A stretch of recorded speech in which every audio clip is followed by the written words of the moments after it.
Okay, we are ready to start our next repair manual production. This project is the Honda Rancher 420. We're going to start with the four-wheel drive electric shift model.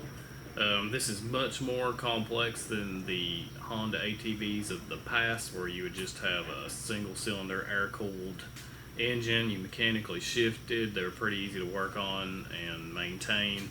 This is much more complex, so hopefully we can iron out some of the problems you see with these, with the electric shifting and diagnosing of them.